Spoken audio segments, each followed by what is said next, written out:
প্রথমে নিয়েছি 4 চামচ মতো গোবিন্দভোগ চাল, 2 ঘন্টা আগে জলে ভিজিয়ে নিয়েছি।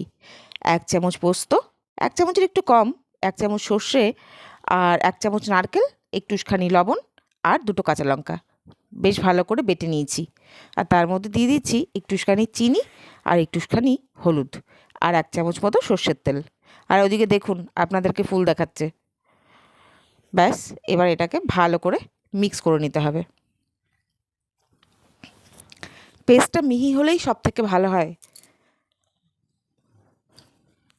এবার ওই যে চালটা ভিজিয়ে রেখেছিলাম সেটা একটা কাঁচা লঙ্কা দিয়ে বেটে নিয়েছি। তার মধ্যে দিয়ে দিয়েছি একটুখানি লবণ আর একটুখানি হলুদ। এবার এটাকে ভালো করে মিক্স করে নেব।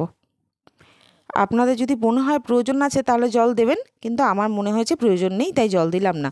দেখুন এখানে আপনারা বেসন দিতে পারেন, ময়দা দিতে পারেন, সুজি দিতে পারেন, আপনাদের যা ইচ্ছে দিতে পারেন, কিন্তু আমি সেই পুরনো দিনের স্বাদটাকেই বজায় রাখার চেষ্টা করেছি, তাই আমি আর কিছু দিলাম না।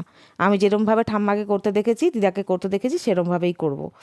আর এরকম থিকনেস রেখে, এরকম মোটা রেখে চাল কুমড়োগুলোকে কেটে নিয়েছি আর ওর মধ্যে চাকু ঢুকিয়ে পকেট করে নিচ্ছি। আপনারা দেখুন ভালো করে, তাহলেই বুঝতে পারবেন।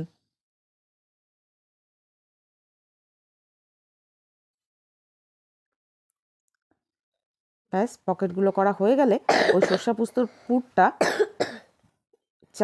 চামচে করে ওর ভেতরে ভরে দেব। একটু ঠেসে ঠেসে ভরতে হবে, যেন বেরিয়ে না যায়, সেই দিকে একটু খেয়াল রাখবেন।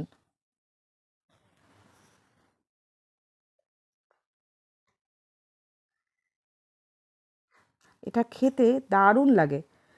আপনারা অনেকেই হয়তো খেয়েছেন এটা, এমনটা নয় যে এটা একদম নতুন কোনো রেসিপি, এটা বহু পুরনো রেসিপি এবং অনেকের বাড়িতেই এটা হয়ে থাকে। তবুও ভাবলাম আপনাদেরকে একটু দেখাই, কারণ অনেকেই হয়তো এটা জানেন না। রেডি করা হয়ে গেছে বড়াগুলো। এবার কড়াতে দিয়ে দেবো, প্যানে অ্যাকচুয়ালি দিয়ে দেবো সর্ষের তেল।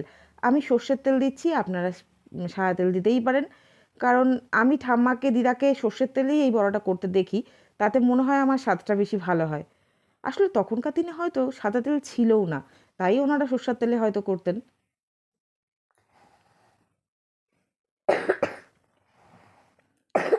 এবার মিডিয়াম টু লো আছে, যেহেতু এই চাল কুমড়োগুলো বেশ মোটা করে কেটেছি, তাই এটাকে ঠিকঠাক সেদ্ধ করার জন্য অনেক আঁচটা কমিয়েই এই বড়াগুলোকে ভাজতে হবে। চেষ্টা করবেন মিডিয়াম টু লো আছে এই বড়াগুলোকে ভেজে নেবার।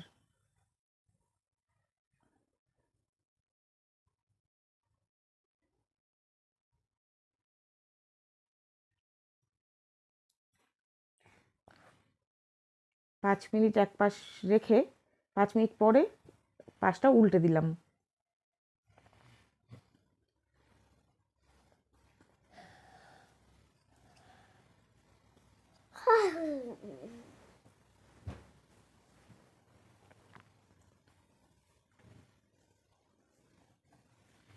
ব্যাস, এইভাবে বড়াগুলো ভাজা হয়ে গেলেই তুলে নেব। গরম গরম এরকম বড়া হলে আর কিছু লাগে না ভাতের সঙ্গে, দারুণ হয় খেতে। অবশ্যই একবার ট্রাই করবেন। আর দেখি আমার মেয়ে কি বলে।